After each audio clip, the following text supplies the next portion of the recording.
모바일로 영상 시청 시 데이터 요금제에 따라 통화료가 발생할 수 있으므로 와이파이가 되는 환경에서 동영상을 시청하시길 바랍니다.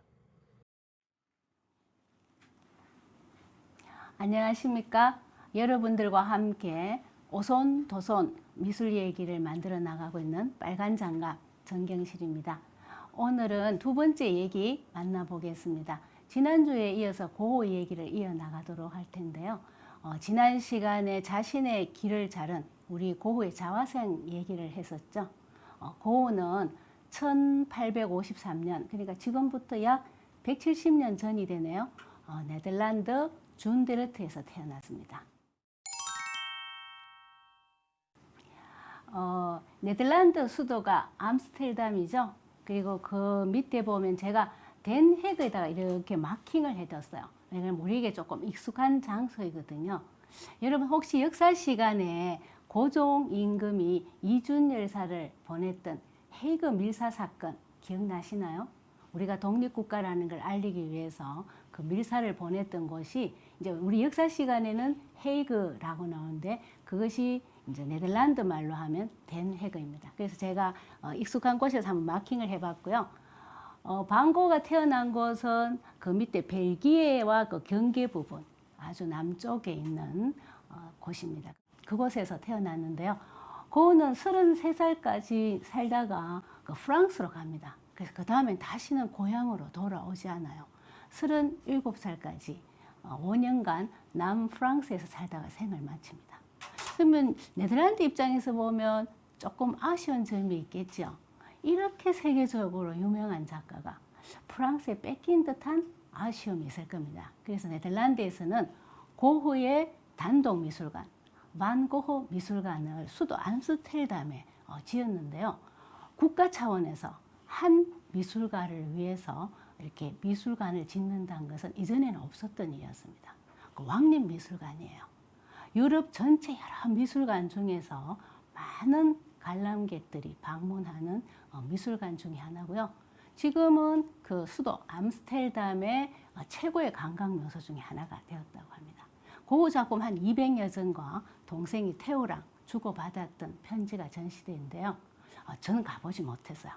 꼭 가고 싶은 저의 버킷 리스트 중에 하나이긴 합니다.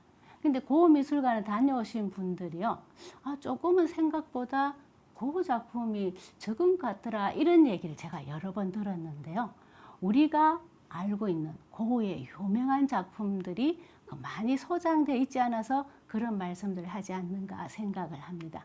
우리가 알고 있는 대개의 고흐의 그 명작들은 프랑스에서 꼽혔고 그 당시 이제 그곳에 보관이 많이 되어 있고 세계 여러 곳에 흩어져 있습니다. 네덜란드 준데르트에서 태어난 고흐는요, 제가 지난 시간에 잠깐 말씀을 드렸지만 할아버지, 아버지 모두가 엄격한 개신교의 목사였어요. 고흐는 그 엄격한 목사님 집에 6남매가 있었는데 거기에 맞이로 태어났습니다. 이 좀 보통 사람에게도 쉽지 않는 자리라는 생각이 듭니다. 좀 특이한 성장 환경이 있는데요. 고흐가 1853년 3월 30일에 출생을 했거든요. 근데 딱 1년 전에 3월 30일에 태어난 형이 있었어요. 근데 태어나자마자 고 사망을 했다고 하는데, 그러니까 그 형이 태어난 그 다음 1년 후에 빈센트 반 고흐가 태어난 거죠. 그 생일이 같은 형이 죽었는데 그 무덤이 집 앞 아주 가까운 곳에 있었다고 합니다. 죽은 형의 이름이 빈센트 반 고흐였대요. 그러니까 부모님이 그 죽은 형의 이름을 그대로 물려준 거죠. 근데 그곳을 어머니와 매주 같이 손을 잡고 이렇게 방문을 하면서 자랐는데요. 빈센트 반 고흐가 볼 때는 갈 때마다 그 묘소에 자신의 이름이 적혀져 있고 자신이 생일이 적혀 있었으니까 아주 이렇게 뭔가 막연하게 자기가 형의 대역처럼 느껴지기도 하고 뭐 죄책감이랄까 할까 그런 묘한 느낌을 늘 받았다고 합니다. 그래서 그 어린 시절에 이러한 경험이 고흐의 인격 형성에 영향을 미쳤다고 심리학자들은 말하고 있거든요. 뭐 꼭 그런 이유는 아닙니다만은 고는 사회 적응이 좀 어려웠어요. 내성적이지만 또 고집이 세고 그래서 다른 학생들과 잘 어울리지를 못했는데요. 어릴 때부터 그 동생 태호와 많은 시간을 보내며 놀았다고 합니다. 근데 이제 기숙사 학교에 보내면 적응을 못해서 퇴학을 하고 이렇게 몇 번 반복을 하다가 완전히 퇴학을 하고 그러니까 정규 교육은 중학교까지 받았고요. 부모님이 이제 집으로 가정교사를 초청해서 집에서 교육을 받았습니다. 요새 말하면 이제 홈스쿨링을 한 거죠.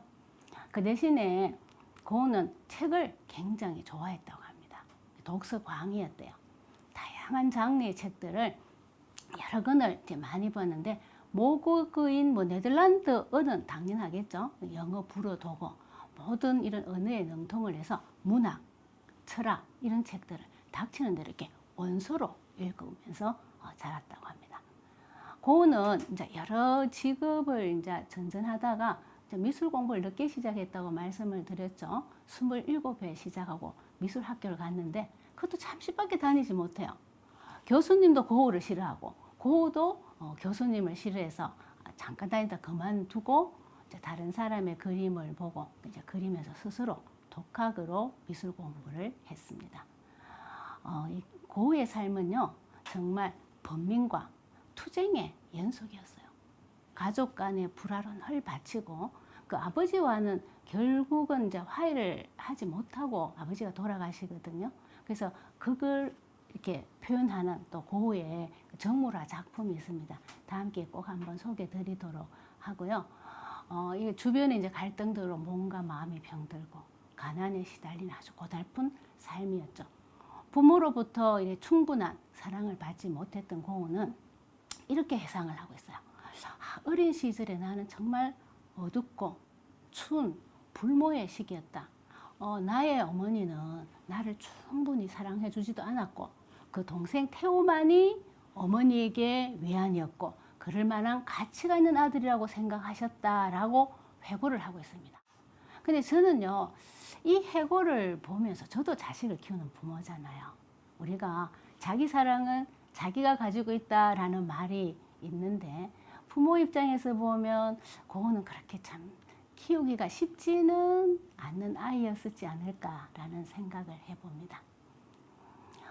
고은은요 여인과의 사랑에 있어서 참 불운했습니다. 평생 한 번도 우리가 이제 일반적으로 말하는 그 사랑을 주고받는 사랑을 해보지 못했는데요. 그 20살 때 영국으로 가서 그 교사 정식 교사는 아니고 이제 보조 교사를 잠시 한 적이 있거든요. 그때 그 하숙집 딸에게 사랑을 고백하다가 거절당합니다. 근데 이거는 가슴은 좀 아픈 일이긴 하지만 우리 뭐 젊은이들이 누구나 겪을 수 있는 경험이죠.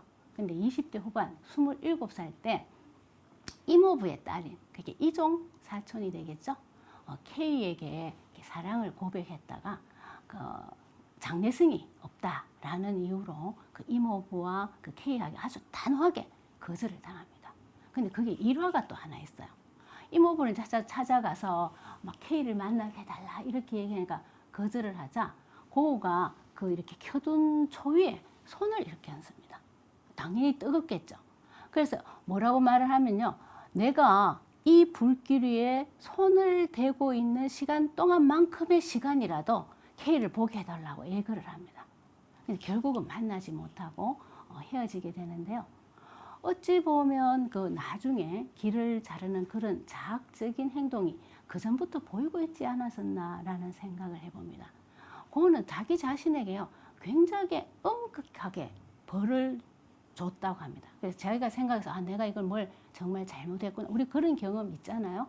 그랬을 때는 아주 뭐 눈 오는 겨울에 알몸으로 눈 위에 서 있는다든가 이렇게 아주 혹독한 벌을 자신에게 내렸다고 합니다. 이런 고우의 성장 과정을 봤는데요. 고우가 이제 그린 우리가 이런 아픔을 겪고 어떻게 보면 힘들게 자란 고우가 그린 초기의 작품 설품이라는 작품을 오늘 한번 보시도록 하겠습니다.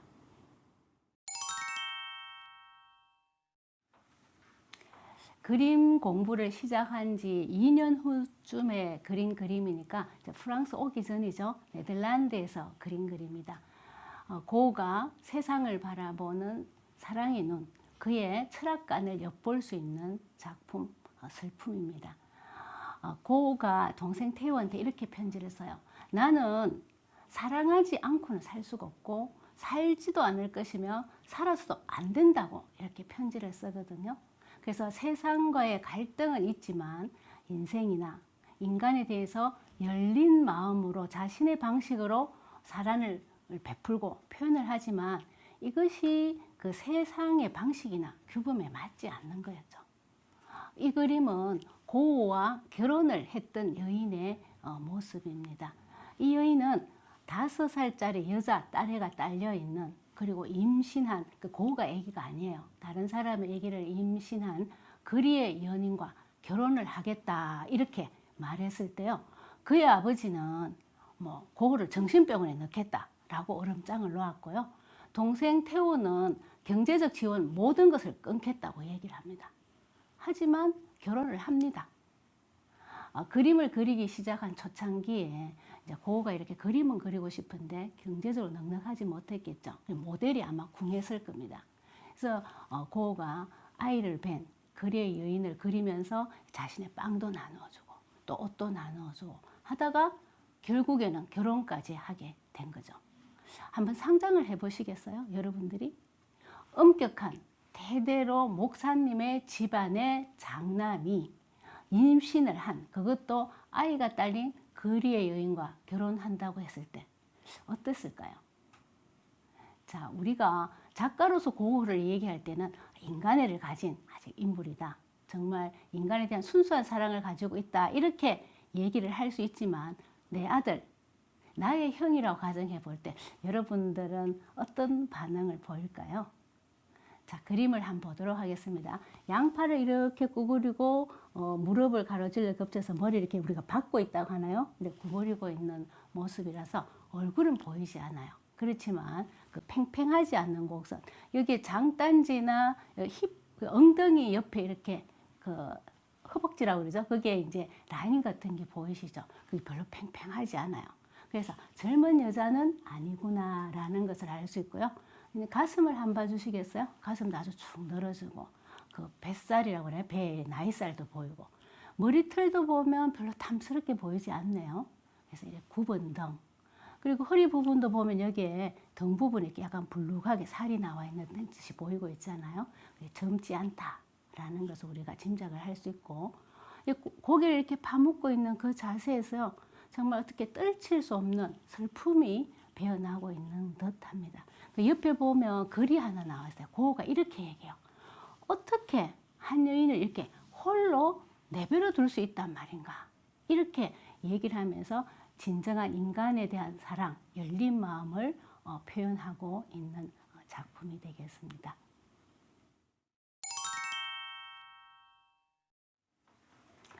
고우가 태옥에게 보낸 편지글입니다. 임신한 여자를 알게 되어서 남자에게 버림받은 여자지. 겨울에 길을 헤매고 있는 임신한 여자, 빵을 먹고 있었어. 그걸 어떻게 얻었는지 상상할 수 있겠지라고 뭐 이렇게 얘기가 나오고요. 끝부분에 보면 이렇게 얘기합니다. 나는 그녀와 결혼할 수 있을 거라고 생각해. 그것이 그녀를 계속 도울 수 있는 유일한 길이기 때문이야. 이렇게 얘기를 하고 있습니다. 근데 이렇게 힘들게 얻은 사랑이 오래 가지는 못했어요. 결혼하면서 고우가 이 여인에게 딱 한 가지 약속을 합니다. 어떤 일이 있어도 다시 거리로는 나가지 말라고, 그것만 지켜달라고 이렇게 얘기를 하는데요. 사실 그 태우로부터 경제적인 지원이 완전히 끊겨버리거든요. 이 여인은 이제 아기를 출산을 했는데, 혹시 영화 보시면 이 장면이 아주 상세하게 묘사가 되어 있습니다. 아기가 막 울어요. 줄 것이 없어요. 본인이 먹지 않으니까 젖도 나오지 않겠죠. 그래서 이 여인이 다시 거리로 나갑니다. 그러다 그것을 고우가 알게 되죠. 그래서 막 불같이 화를 내는데 이 여인이 얘기합니다. 그러면 아기를 굶길 것이냐고. 이렇게 해서 싸우고 고우는 불같이 화를 내면서 이제 짐을 싸서 떠나게 되는 것으로 이 힘든 사랑이 끝이 나게 되는 것입니다. 고우가 세상을 어떻게 바라보는가 하는 것을 알 수 있는 얘기가 또 한 가지 더 있는데요. 그림을 시작하기 전에 고우가 탄광총에서 전도사로 잠시 일을 합니다. 원래는 목회자가 되고 싶었는데 여러 가지 그 조건에 맞지를 못해요. 그래서 대신에 그럼 내가 전도사를 하겠다 이렇게 해서 탄광촌으로 가게 되는데요. 그때 이제 고우가 자신이 받은 월급을요, 다 그 탄광촌이니까 어려운 삶을 사시는 분들이 많으셨겠죠. 그 다 나누어 주고 그들과 같은 음식을 먹고 그들과 같은 옷을 입습니다. 근데 거기서 쫓겨나요. 전도사직에서. 왜냐하면 교회에서 교직자로서 품위를 지키지 못했다.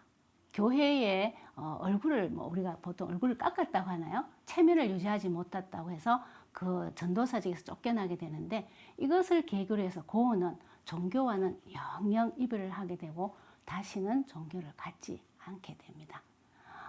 고우는 이제 인간의 그 우리가 높낮이라고 하나요? 어떤 그러한 보이는 것에 대한 편견을 가지 않고 정말 진실된 사랑을 가지고 또 그것을 행동하였고 보여주고 있습니다.